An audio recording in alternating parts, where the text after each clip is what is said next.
Muy bien, supongo que todos han meditado, reflexionado, pensado sobre la vida de Cristo y la doctrina de la cristología histórica. Cuando hablamos de cristología histórica, no estamos hablando de un relato histórico de Cristo, sino de una manifestación de la única doctrina sobre la persona y la obra de Jesucristo desde el contexto de la historia. Jesús es un hombre del tiempo y de la historia.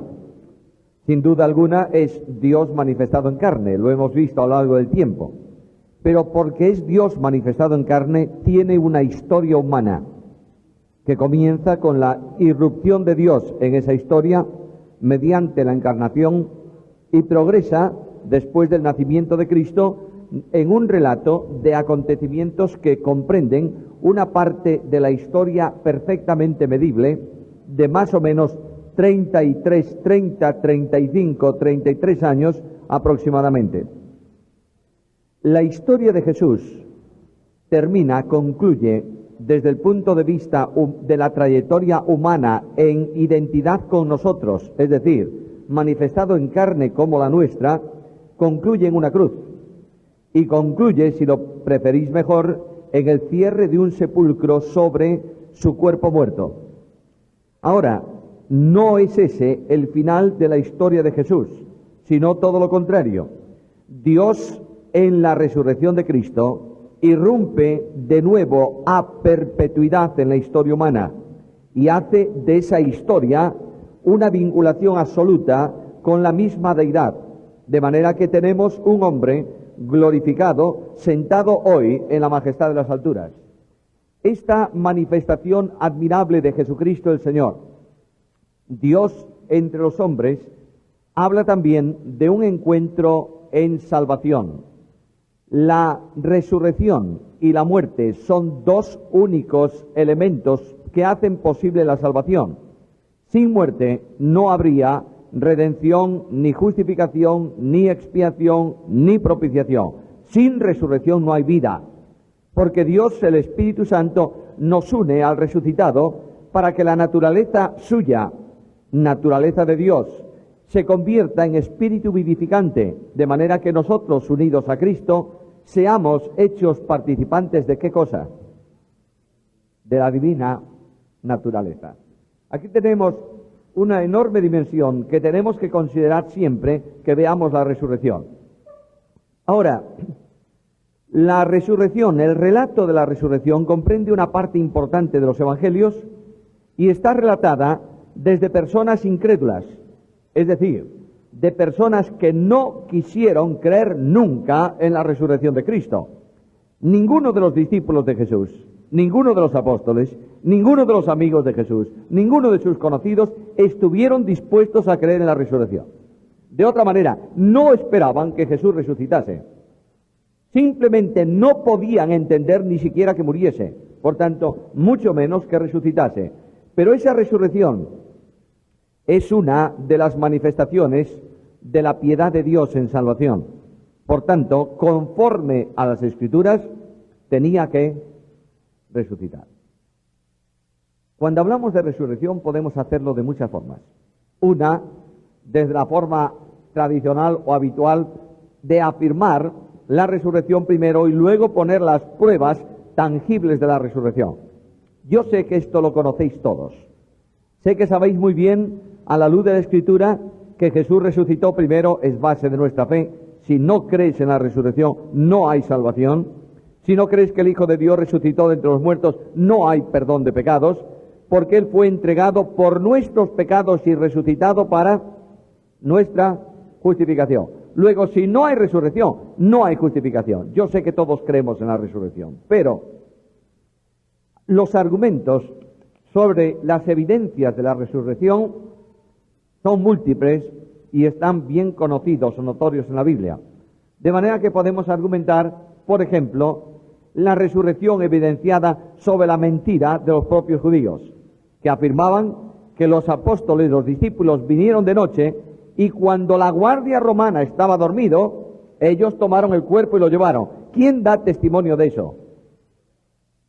Los mismos guardias romanos. ¿Cómo sabían que habían sido los discípulos si estaban durmiendo? No podían saberlo. Es una burda mentira para justificar lo injustificable. Pero no me interesa tanto considerar hoy con vosotros la resurrección desde esta óptica, sino que vamos a estudiarla primeramente desde las fuentes y los hechos mismos de la resurrección. Las fuentes que transmiten la resurrección son de distinta índole. En primer lugar, están fuentes confesionales, es decir, aquellas fuentes que circulaban como evidencia o manifestación de fe en la iglesia primitiva. Dentro de las fuentes confesionales hay tres tipos: fuentes simples, fuentes ampliadas y fuentes completas. Abramos la Escritura para ver un ejemplo de fuente simple. Filipenses capítulo 2, versículo 11. ¿Qué dice? Lo leemos, por favor. Dios le exaltó hasta lo sumo. Si anteriormente ese pasaje dice que estuvo muerto, ¿qué quiere decir? Que resucitó. Esa es una confesión simple de fe. Otra confesión ahora ampliada, un ejemplo de confesión ampliada, Romanos 1, 1 al 4.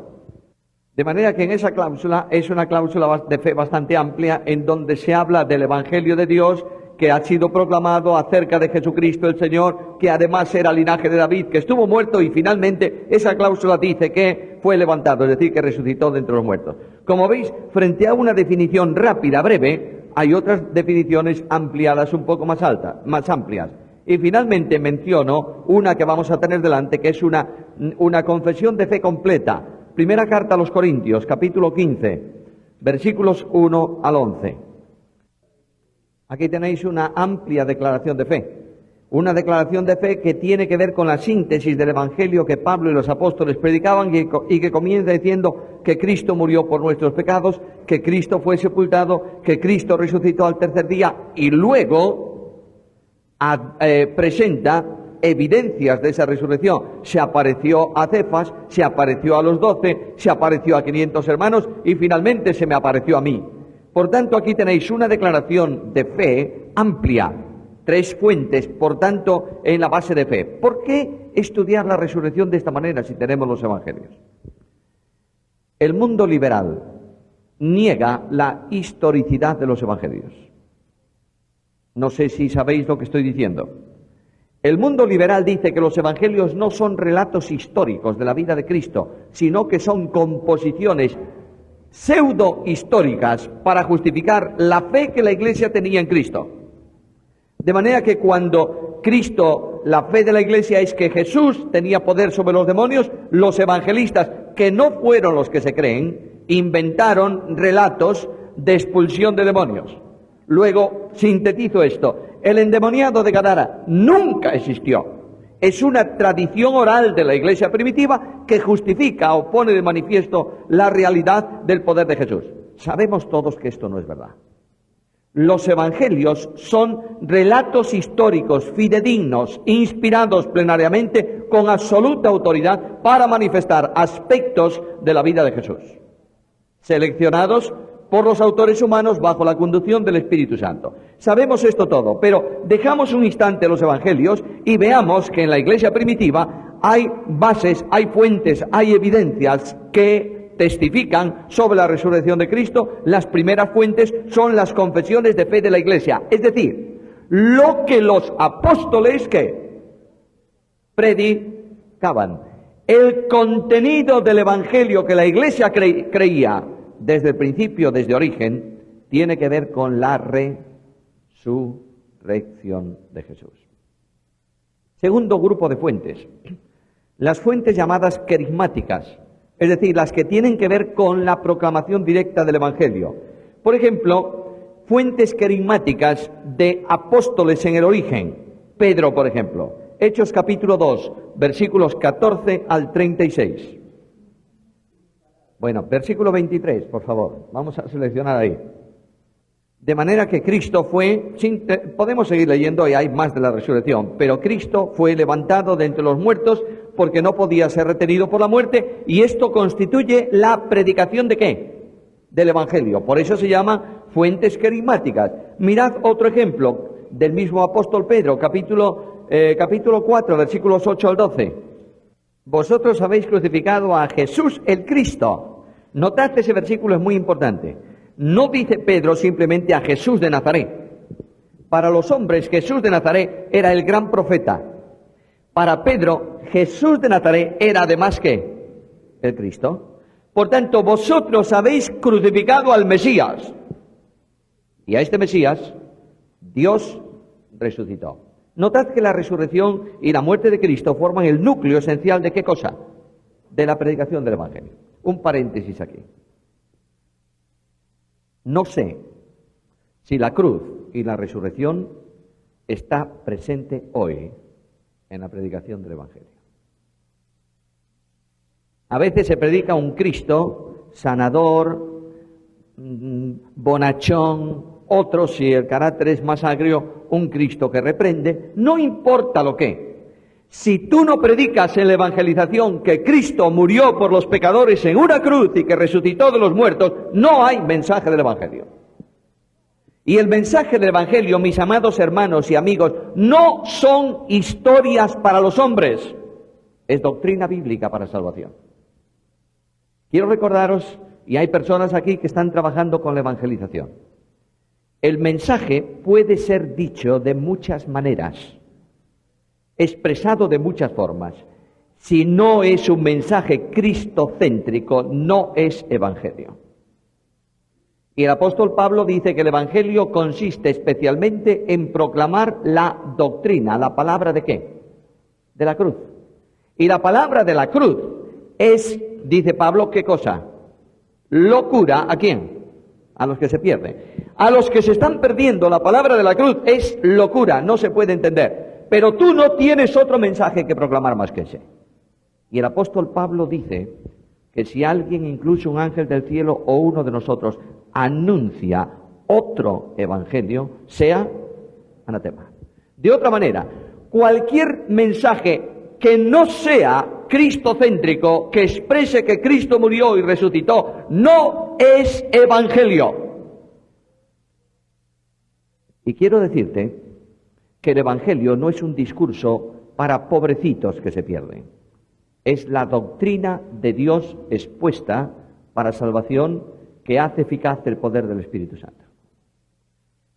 Lamentablemente, la Biblia desaparece de la predicación del Evangelio. No sé si pasa aquí, ojalá no. Pero los grandes predicadores del Evangelio de los siglos pasados y reciente también, grandes predicadores del Evangelio, predicaban un mensaje en el que la Biblia se estaba repitiendo reiteradamente como base de fe. Cualquier predicador del Evangelio que no cite la Biblia en su mensaje no está predicando el Evangelio. De la misma manera que cualquier expositor bíblico que no sustente todo cuanto dice en textos bíblicos no está enseñando conforme a la voluntad de Dios. La Biblia es el núcleo de la evangelización. Comentaba con un hermano amigo estos días ese predicador, gran predicador que ha sido Billy Graham. ¿Sabéis cómo cómo eran los discursos evangelísticos de Billy Graham después de la introducción? Permanentemente en su mensaje decía, ¿qué frase? La Biblia dice, la Biblia dice, la Biblia dice. Lee los discursos de Spurgeon en la predicación del Evangelio. ¿Hay contenido bíblico? Naturalmente que sí. No hay posibilidades de ser de bendición ningún mensaje de los hombres. Dios no bendice palabras de hombre, bendice su palabra y honra su palabra, por tanto hemos de predicar la palabra. Aquí tienes hombres en Hechos de los Apóstoles, apóstoles de Cristo, que están predicando un contenido doctrinal profundo en la evangelización. De la misma forma que hay fuentes carismáticas, fuentes evangelísticas en Pedro, también a San Pablo. Menciono un ejemplo de los muchos, Hechos capítulo 13. Buscaré ahí un par de textos. Versículo 16. Bueno, ahora, por favor, el versículo 30 y 31. Bueno, no hace falta más, ¿verdad? Ahí está de nuevo, en un sermón evangelístico, ¿qué cosa? La resurrección de Cristo. Tenemos entonces fuentes confesionales, fuentes carismáticas, fuentes narrativas o, de otra manera, más técnicamente, fuentes cristofánicas, es decir, manifestaciones visibles de Jesús.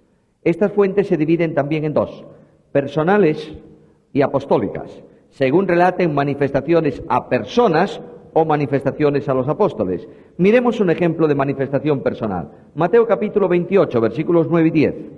Bueno, es el testimonio de la manifestación del resucitado. ¿A quién? A las mujeres. Y estas mujeres son encomendadas para llevar el mensaje de la resurrección. ¿A quiénes? Qué curioso. Yo siempre pensé que tenían que ser los apóstoles los que enseñaran a las mujeres, y resulta que son las mujeres las encomendadas para llevar el mensaje a los apóstoles. Además de esto, otro ejemplo en Juan capítulo 20, versículos 11 al 18. Muy bien, María Magdalena ha visto al Señor. Y una referencia final la tenéis en Lucas capítulo 24 con los discípulos de Maús. Es muy interesante ese relato porque a veces también hablamos muy mal de los discípulos de Maús. Decimos qué incrédulos, en fin, no sé cuántas cosas porque no conocieron al Señor. Dice el Evangelio, y Marcos también lo confirma, que el Señor se les manifestó de otra manera o de otra forma. Luego la presencia visible de Cristo no adaptaba, no se manifestaba en la forma específica en que ellos estaban acostumbrados a verlos, sino de otra forma, en otro aspecto. Indudablemente, ese pasaje relata la incredulidad de personas que, a pesar de que conocían las Escrituras, no estaban dispuestos ¿a qué?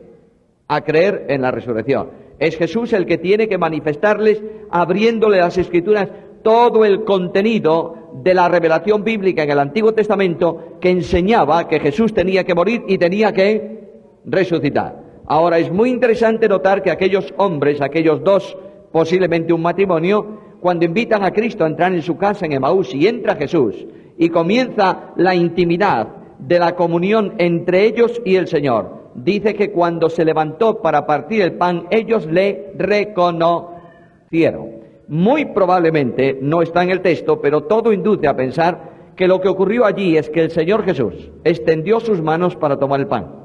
Y en el momento en que extendió sus manos, sus brazos para tomar el pan, las mangas de su túnica con que viajó durante todo el camino se descorrieron y permitieron que aquellos vieran las señales de los clavos. Y ellos entonces conocieron que verdaderamente era el Señor. Bueno, ya tenemos tres fuentes de la resurrección. Miremos otra más. La fuente himnológica o de himnos de la iglesia primitiva. La iglesia primitiva cantaba. ¿Mucho o poco? Yo creo que bastante. Lo que ocurre con la iglesia primitiva es que los himnos de la iglesia primitiva tenían un gran contenido doctrinal. ¿Recordáis que la congregación cantaba salmos? Es decir, partes del salterio hebreo, cantaba himnos que son expresiones más largas de contenido espiritual y doctrinal, y cantaban canciones espirituales, partes más breves que expresaban de alguna manera una doctrina. Por ejemplo, una canción espiritual está en la carta a Timoteo cuando dice que este es grande el misterio de la piedad, Dios fue visto de los ángeles. Todo esto es una expresión sintética, pero hay himnos muy largos en las epístolas, en el contenido de las epístolas del Nuevo Testamento. Un himno de la iglesia primitiva es Filipenses capítulo 2, versículos 6 al 11. Y en esa declaración de fe de Pablo se recoge descenso, muerte y resurrección y glorificación del Señor. Otro himno, 1 Timoteo, ya que lo cité antes, capítulo 3, versículo 16. Busquémoslo, por favor. 1 Timoteo 3, 16. De manera que si Cristo fue recibido en gloria, ¿qué significa? Que resucitó. Finalmente, otra fuente son confesiones. Y existen formas muy breves a lo largo de todo el Nuevo Testamento que unen el nombre de Jesús el Señor, con un predicado nominal o verbal. Por ejemplo, a Jesús se le llama Señor, ¿no es esto? A Jesús se le llama el Señor que vive o el Señor que ha resucitado. O una fórmula brevísima es esa expresión Maranatá. O algunos dicen Maranatá, el Señor viene o vuelve. Luego, si el Señor viene, si el Señor vuelve, es que el Señor ha resucitado. Y si Jesús es el Señor, ¿qué significa eso? ¿Que resucitó? Un señor que ejerce señorío no está muerto, está vivo. Bueno, una fuente más, las fórmulas. Existen fórmulas de varios miembros en el Nuevo Testamento. Unas que unen la muerte con el significado de la salvación. Primera Tesalonicenses 4:14. Voy a citar unos cuantos ejemplos. Primera Tesalonicenses 4:14. ¿Qué dice? Bueno, ahí tienes una fórmula doctrinal. Creemos que, por tanto, consecuencia, se va a producir esto. Otras unen la muerte de Cristo con el poder que tiene el crucificado ahora como resucitado Señor. Romanos capítulo 1, versículo 3.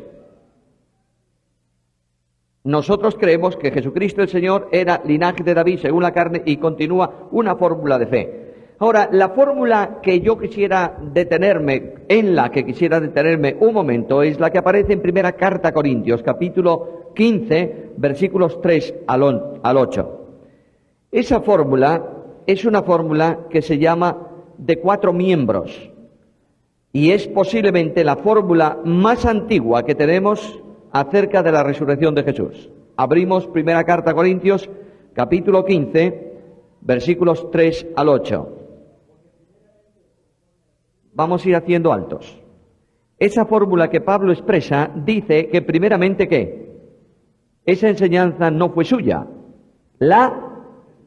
Y ahora viene el problema. El problema radical aquí es determinar de dónde la recibió. Hay varias posiciones. La más probable, en la que yo creo, a la que me adhiero sin reservas, es que fue parte de la revelación que Pablo recibió directamente del Señor cuando se retiró a Arabia y estuvo un tiempo, habla de 3 años, estuvo allí recibiendo revelación de parte del Señor. Lo que estuvo Pablo haciendo ahí es reciclar su teología.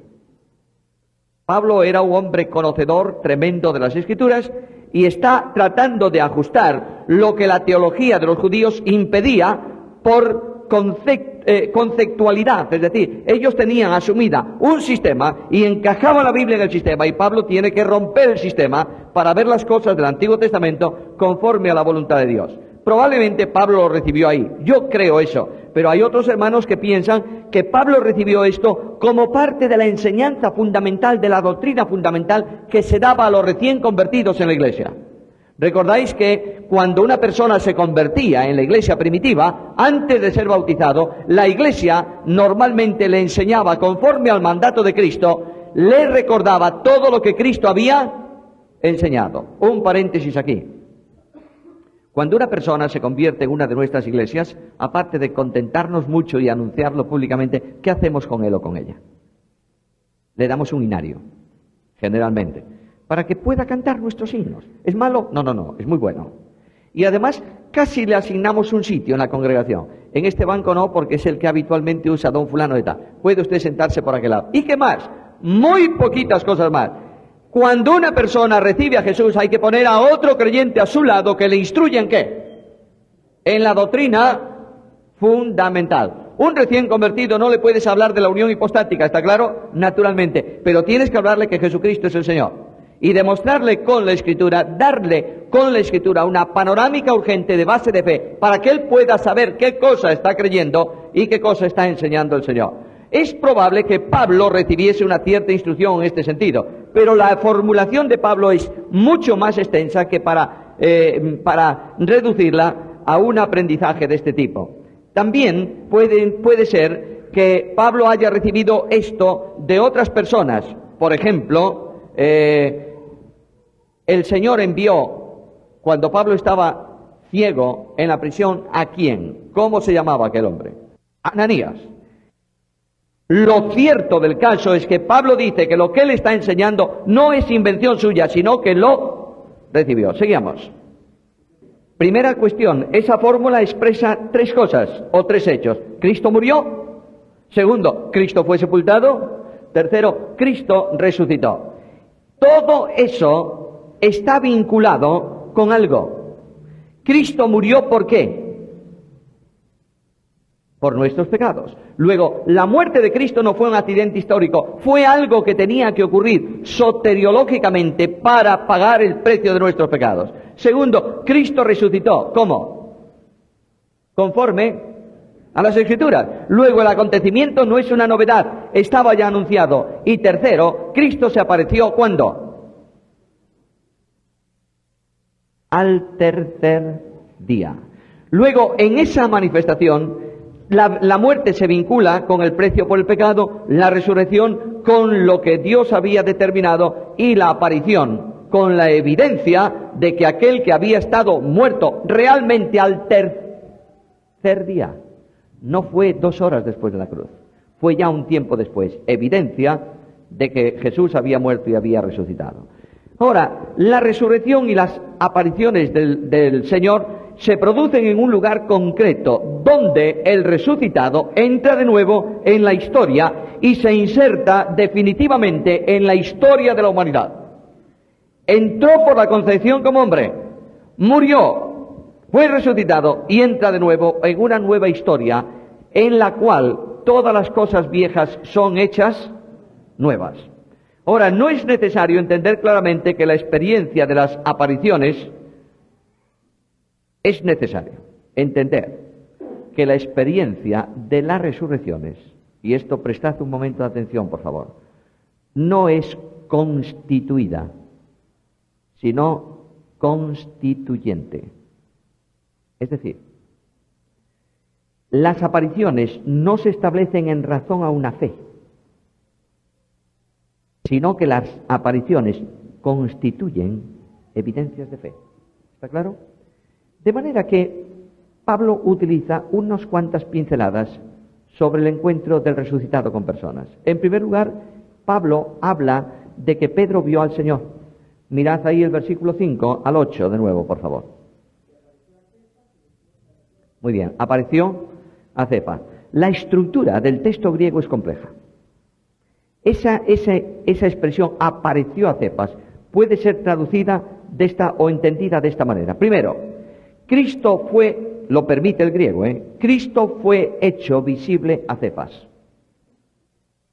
Quiere decir que Dios hizo posible que Pedro viese al Señor. O Dios le concedió a Pedro una visión del resucitado. Seguid el hilo un momento. Otra fórmula quiere decir que Cristo se hizo visible a Pedro. Y otra fórmula es que Pedro realmente vio a Cristo. Probablemente la verdad de este asunto no es el hecho de que Cristo se hizo visible, que indudablemente lo comprende, sino que realmente, verdaderamente, auténticamente, Pedro vio ¿a quién? A Cristo, al Señor resucitado. Por tanto, ahí hay unas afirmaciones muy importantes y en esta fórmula se manifiesta el hecho de la muerte y de la resurrección del Señor. ¿Es así? Miremos otra, por favor. Hechos capítulo 10, versículos 40 y 41. Bueno, notad ese versículo, por favor. Yo voy a leerlo traducido muy literalísimamente del texto, claro, en expresión castellana, no voy a traducir palabra por palabra. Dice así: Dios le resucitó al tercer día y le dio manifestar su presencia, no a todo el pueblo, sino a los testigos de antemano elegidos por Dios, a nosotros, los que comimos, bebimos con él, después de que él resucitó de entre los muertos. De manera que el Dios de la gloria, que resucita a su Hijo Jesucristo al tercer día, le dio que se manifestase visiblemente, presencialmente, no al pueblo, sino ¿a quién? A testigos escogidos. Lo sorprendente es que Jesús hubiera podido causar un impacto tremendo si se hubiese presentado delante del Sanedrín o delante de los judíos. En general, no lo hizo solo delante de ¿quién? De los apóstoles. Y este conjunto de hombres da testimonio, testifica que el resucitado comió y bebió. No es un espíritu, no es una aparición, no es una manifestación, es realmente Cristo resucitado de los muertos. Ahora, 1 Corintios 15, 8 de nuevo, por favor. El testimonio de Pablo. Me apareció. Luego, aquí no hay duda que no fue una visión, que no fue una alucinación, sino una aparición. A mí se me apareció el Señor. Claro, la aparición que Pablo tuvo de Cristo fue impresionante. Los discípulos vieron a Jesús resucitado, con el cuerpo de resurrección. Solo Juan en Apocalipsis lo vio en el aspecto del cuerpo de glorificación. pero Pablo vio al Señor glorificado en el camino a Damasco. El impacto de la presencia visible de la gloria del resucitado causó tal impresión en el apóstol que el apóstol Pablo, perseguidor de la iglesia, pero conocedor profundo de la Escritura, supo que estaba en la presencia de Dios, de manera que él preguntó: ¿quién eres qué, Señor? Y Pablo recibió la respuesta que lo dejó helado: yo soy Jesús, a quien tú persigues. Ahí aprendió la primera lección de teología bíblica Pablo. Yo no estoy persiguiendo a Jesús, estoy persiguiendo a los seguidores de Jesús. Pero como esos seguidores forman una unidad conmigo, el que persigue a un seguidor mío, me está persiguiendo a mí. Hermanos, hay algo que tengo que aprender esta noche, por lo menos recordar. Cualquier cosa que tú hagas contra un hermano en Cristo, cualquier acción contraria al amor, estás haciéndolo contra el Señor de ese hermano. ¿Está claro? Palabras corrompidas, murmuraciones, lo que tú quieras, ofenden no solo al hermano, ofenden al Señor de ese hermano. Una de las necesidades que el pueblo de Dios tiene, ¿sabéis qué es? De que de la iglesia de Cristo desaparezcan ¿quiénes? Los murmuradores. Pero no hay murmurador, sino hay oído dispuesto a oír la murmuración. Tengamos mucho cuidado con todas estas cosas que se desprenden simplemente del estudio de la palabra. Ahora, ya tenemos evidencias, tenemos fuentes, tenemos testimonios. Ahora, el hecho de la resurrección. Voy a sintetizarlo rápidamente. Primero, el protagonista. ¿Quién es el protagonista de la resurrección? Jesús de Nazaret, el enviado de Dios, el Hijo de Dios, muerto y resucitado. Segundo, el hecho. El hecho es transmitido desde la dimensión del sujeto que lo vive y como resultado de un encuentro. Notad que todos los testimonios de la resurrección que son: vive, porque vive, no porque oí que vive, sino porque lo he visto. Ha habido un encuentro. Por tanto, no es una visión incorrecta, sino la presencia de un sujeto reconocido por personas que habían convivido con él. Tercero, los destinatarios de la verdad de la resurrección.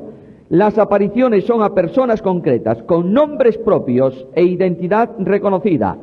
A estas personas concretas se aparece a los 12, y Pablo dice algo sorprendente: también se apareció a más de 500 hermanos juntos, muchos de los cuales, dice Pablo, que viven ahora.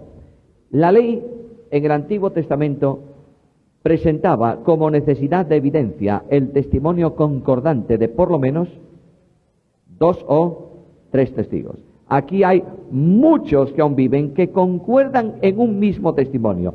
Todos nosotros en un mismo momento hemos visto al Señor resucitado. Ahora, en cuarto lugar, hay una intencionalidad. ¿Por qué? La intencionalidad específica de los relatos de la resurrección tienen que ver con una dimensión comunitaria de la Iglesia. Los creyentes de la Iglesia, en el transcurso del tiempo, creemos que Jesús ha resucitado. Pero además tiene una intencionalidad misionera.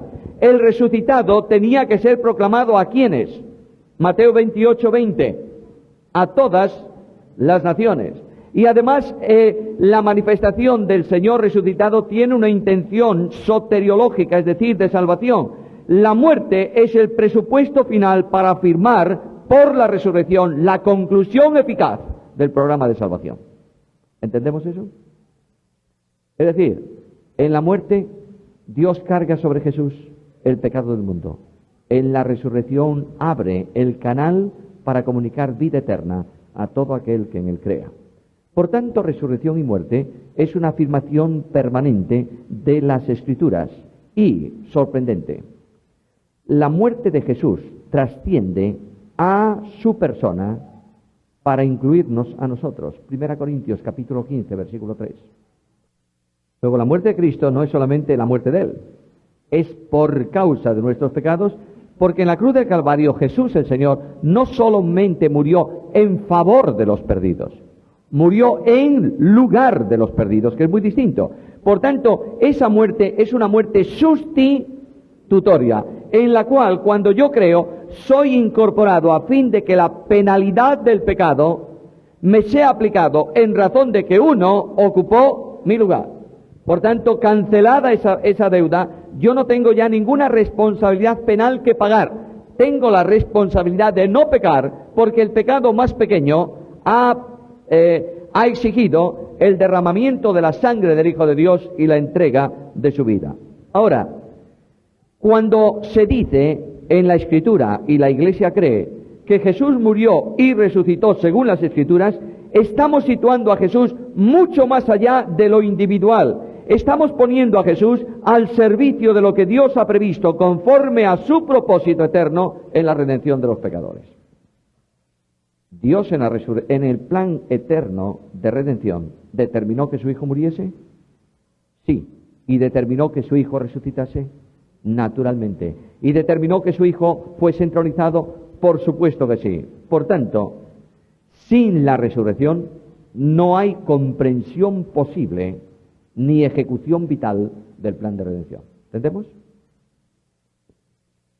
¿Cuáles son las consecuencias temporales? Hemos visto, por favor, consecuencias salvíficas. ¿Está? Yo creo que os veo, o yo estoy enrollando mucho el tema hoy, o os veo un poquito despistados. Claro, nos metimos por fuentes, nos metimos por... Y yo sé que son cosas que no se mencionan demasiado, ¿está? A lo mejor hay alguno que lo está oyendo por primera vez, pero tenemos que estudiar así la Biblia también, ¿eh? Hemos visto la intencionalidad. ¿Por qué tuvo que resucitar? ¿Cuál fue la razón? ¿Está claro? Bien, ahora veamos las consecuencias de esa resurrección. Las consecuencias en relación con el hombre, por eso se llaman temporales porque están en el tiempo, y antropológicas porque corresponden al hombre. La primera consecuencia es la revelación de Jesús para un encuentro con Jesús. El hombre se encuentra con el resucitado. La transformación de los discípulos en hombres nuevos que entienden lo que no entendían antes y que predican con denuedo el Evangelio es la consecuencia de un encuentro ¿con quién? Con el resucitado. El encuentro en vida en el reino es consecuencia también de la acción liberadora de Dios. Mirad Colosenses capítulo 1, versículo 13.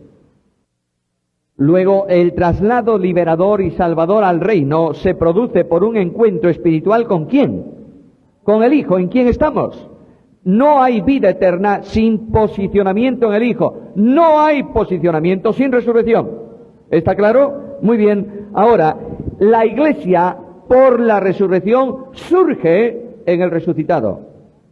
Porque Cristo es la piedra fundamental de la Iglesia.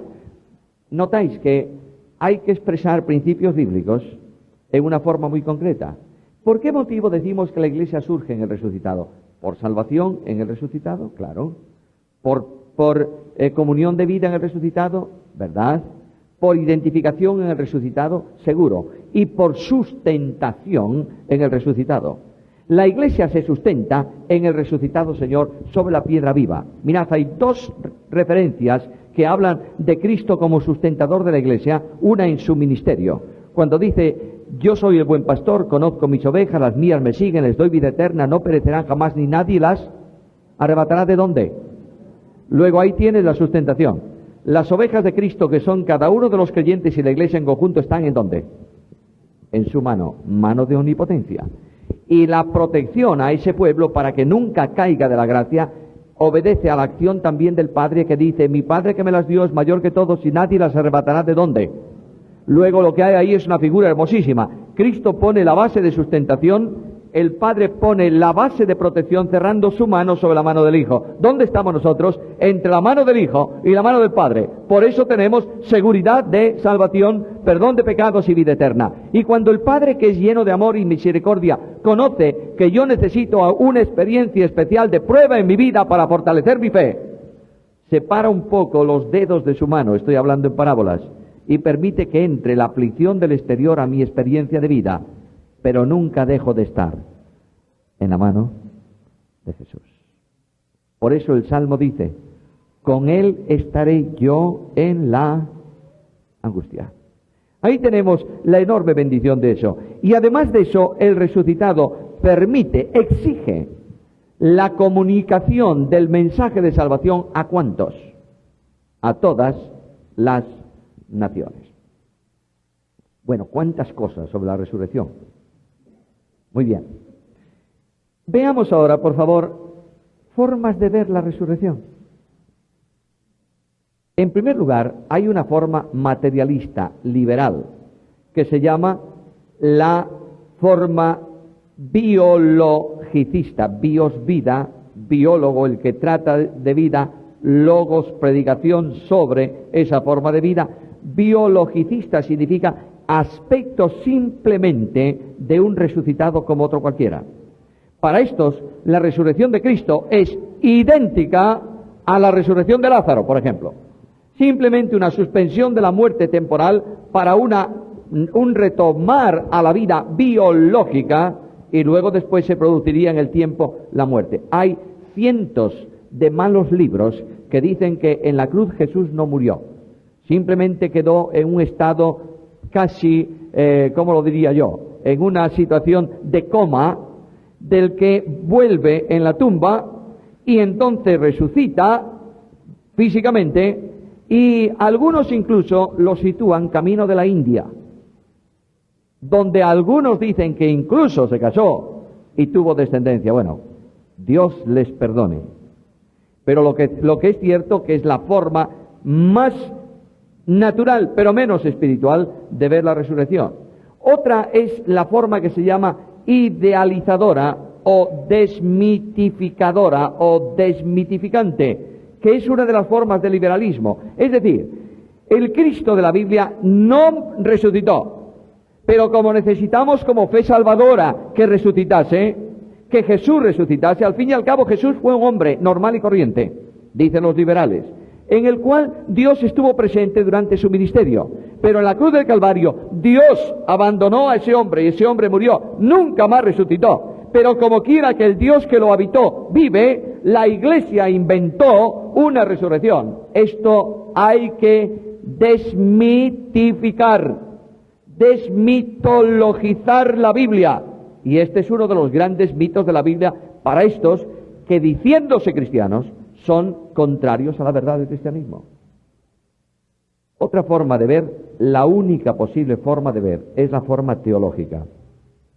Esta forma describe la resurrección de Cristo como una acción omnipotente de Dios, en el cual las tres personas divinas intervienen para que el cuerpo muerto de Jesús sea levantado del sepulcro en unidad con su parte espiritual que había sido encomendada en la mano del Padre, y reciba Jesús como modelo de hombre el cuerpo de resurrección.